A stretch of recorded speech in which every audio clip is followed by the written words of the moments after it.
Tu galères dans tes révisions, tu comprends rien à ton cours, ton prof est une mamie qui récite le Duno et t'en as marre de dépenser des centaines d'euros dans un prof particulier. Ok, t'es au bon endroit. Salut, moi je m'appelle Nat et j'ai été dans le même cas que toi pour passer mes diplômes. Et j'ai perdu tellement de temps à lire et relire des cours stériles et des explications de profs incompréhensibles.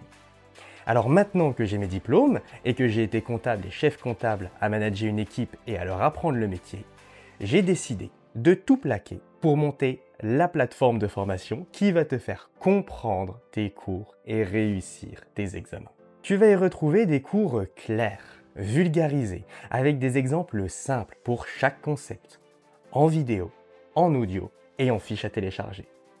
Et comment je sais que tu vas comprendre et que tu vas réussir ? Eh bien parce que je serai là avec toi pour t'éclairer quand on a besoin. Comme un prof particulier. On peut même corriger tes exercices ensemble. Sauf que là, tu as un accès 24/24, 7 jours sur 7, à un contenu qui s'améliore sans cesse et qui s'adapte à toi. Un Duno, ça coûte combien ? 25 € et puis c'est périmé l'année suivante ? Et une école, c'est 6 000, 8 000, 10 000 € à l'année pour que tu galères ? Allez, oublie tout ça, aujourd'hui j'ai une offre de lancement. 19,90 € pour un accès illimité à une formation qui est à jour, qui te sort de la galère et qui te fait gagner du temps pour que tu puisses vraiment te préparer à l'examen. Et si t'es quand même pas satisfait, ok, moi je te rembourse intégralement. Et je ne crois pas que le Duno ou que les écoles fassent ça. D'ailleurs, je vais même faire mieux. Je vais te donner gratuitement un de mes cours. Alors pour te donner un boost à tes études et réussir ton UE du premier coup, clique sur le premier lien en description et on se retrouve sur la formation.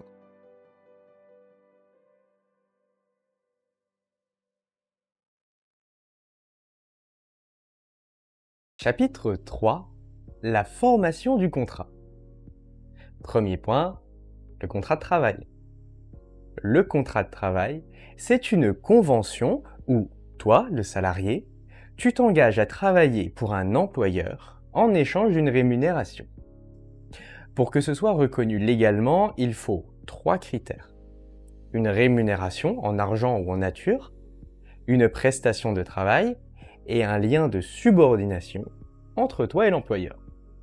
La subordination, c'est le pouvoir qu'a l'employeur de te donner des ordres, contrôler ton boulot et sanctionner tes manquements. Imagine que ton boss te dit quand et où bosser, te surveille et te donne des ordres sur tes tâches. S'il fait tout ça, il y a un lien de subordination. Si tu fournis une prestation de travail et reçois une rémunération sans lien de subordination, tu es un travailleur indépendant. C'est par exemple le cas si tu es auto-entrepreneur et que tu fixes tes prix, gères tes charges sociales, utilises tes outils, es libre dans tes méthodes de travail et supporte toi-même les risques de ton activité. Donc, si tu es ton propre patron, tu choisis quand et comment travailler. Mais si une entreprise te dit quoi faire et quand, même si tu es auto-entrepreneur, tu pourrais être requalifié comme salarié. C'est pour ça que l'arrivée d'Uber a posé des problèmes juridiques. Point suivant, les autres types de contrats. Le contrat d'entreprise, c'est quand un entrepreneur fait un travail pour quelqu'un d'autre de manière indépendante. Par exemple, si tu es maçon et que tu bosses pour construire une maison, tu es responsable de ton travail, contrairement aux salariés. Tu dois respecter les directives du propriétaire, mais c'est pas ton chef pour autant. Le contrat de mandat, c'est quand un mandataire fait une prestation contre rémunération. Le mandataire reste indépendant. Si tu es un agent immobilier et que tu as un mandat pour vendre une maison, tu es responsable de tes actes. Tu as une mission, mais pas des plans à respecter comme un maçon. Le contrat de franchise, c'est quand un franchisé commercialise les produits sous l'enseigne d'un franchiseur. Imagine que tu ouvres un fast-food sous une grande marque. Tu appliques leurs méthodes, mais tu restes indépendant. En gros, Si tu veux ouvrir un McDo, McDo va te donner la recette du Big Mac et les plans pour construire ton restaurant, mais c'est toi qui vas le gérer tout seul. La gérance libre. C'est quand un gérant libre exploite un fonds de commerce à ses risques. Imagine que tu gères un bar pour quelqu'un, donc que le bar ne t'appartient pas, mais que tu es libre de gérer comme tu veux et que c'est toi qui empoches tous les profits. Tu fixes les prix, tu fixes les horaires et le propriétaire ne te donne pas d'ordre. L'auto-entrepreneur. Ça, c'est quand tu es indépendant, que tu travailles seul. Attention, si tu bosses pour un seul client, avec des horaires imposés et que tu es intégré à une équipe, ton contrat pourrait être requalifié en contrat de travail. Le contrat de collaboration. Ça, c'est quand un professionnel libéral collabore avec un autre professionnel libéral ou un cabinet en gardant la possibilité de développer sa propre clientèle. Par exemple, tu es médecin et tu travailles dans un cabinet médical sans être leur employé. Le contrat de société, ça, c'est quand des gens s'associent pour créer une société. Le contrat de participant, c'est quand tu participes à un programme. Par exemple, une télé-réalité. Si tu as un lien de subordination, c'est-à-dire qu'on te dit quoi faire, ça peut être requalifié en un contrat de travail. Le bénévolat, c'est quand tu es bénévole. Ça peut devenir un contrat de travail si tu as un lien de subordination. Donc tu l'as compris, c'est très souvent le lien de subordination qui permet de déterminer si un contrat doit être requalifié en contrat de travail. Point suivant, les conséquences de la requalification en contrat de travail. Si ton contrat est requalifié en contrat de travail, tu peux obtenir des arriérés de salaire, des dommages et intérêts et des indemnités. Par exemple, si tu as travaillé comme auto-entrepreneur mais avec des horaires imposés, tu pourrais réclamer des arriérés de salaire et des indemnités de licenciement. La demande en requalification peut être faite par le salarié ou par l'URSSAF pour obtenir le paiement des cotisations. Ils sont pas fous. Un salarié en plus, ça fait une cotisation en plus. Point suivant, la formation du contrat de travail. On commence avec les pourparlers. Ce sont les discussions entre toi et l'employeur avant de conclure un contrat. Ils doivent être libres et de bonne foi. Imagine que tu discutes des conditions de ton futur boulot, ça fait partie des pourparlers. La promesse d'embauche, maintenant, c'est quand l'employeur te promet un poste. Si tu obtiens une lettre disant que tu seras embauché après ton diplôme, c'est une promesse d'embauche. Disons que tu es maintenant embauché. Félicitations. On en vient maintenant au contrat de travail. Le contenu du contrat de travail, c'est ce que tu t'engages à faire contre rémunération. Par exemple, si tu es embauché comme comptable, le contrat doit préciser les tâches et ton salaire. C'est évident, mais ça coûte rien de le rappeler. Le contrat de travail se forme par l'échange des consentements. Par exemple, quand tu acceptes une offre d'emploi, c'est un contrat consensuel. Sache aussi qu'un mineur de moins de 16 ans ne peut pas travailler, sauf dérogation pour les apprentissages.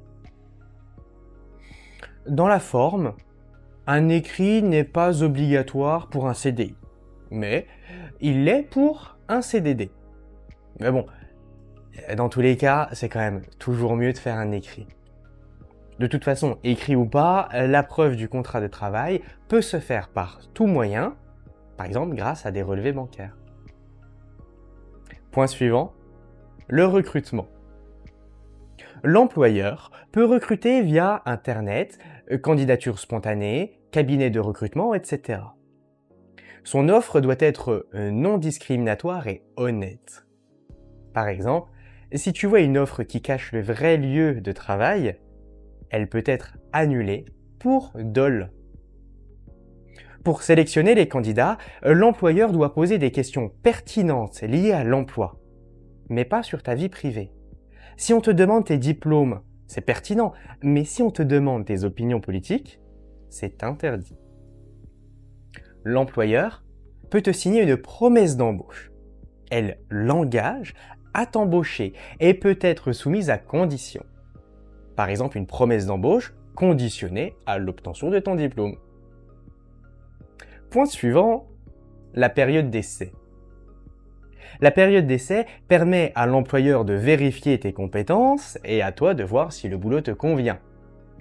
Pour un CDI, la période d'essai est de 2 mois pour les employés renouvelables une fois. Pour les cadres, qui sont des employés plus, c'est 4 mois renouvelables une fois. Pour un CDD, la période d'essai dépend de la nature du contrat de travail. Par exemple, pour un CDD de 3 mois, l'essai est de 2 semaines. Et pour un temps partiel, l'essai ne peut pas être plus long que pour un temps plein.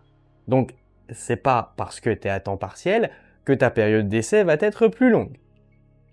La période d'essai commence à la date réelle d'entrée en fonction et peut être prolongée en cas d'absence. C'est normal, si t'es pas là, comment veux-tu qu'on voit si tu fais l'affaire? La rupture de l'essai ne nécessite aucune formalité, mais il faut respecter un délai de prévenance.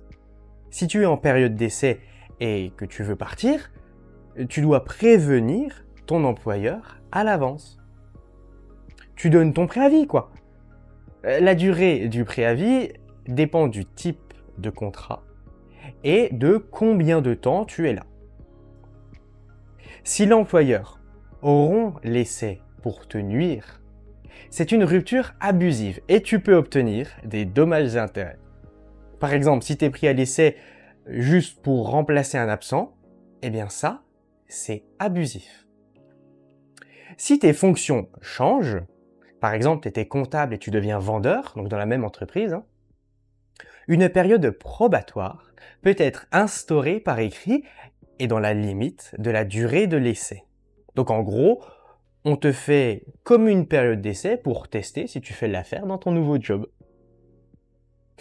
Enfin, si tu es embauché après un stage, la durée du stage est déduite de l'essai. Donc le stage compte comme pour une période d'essai.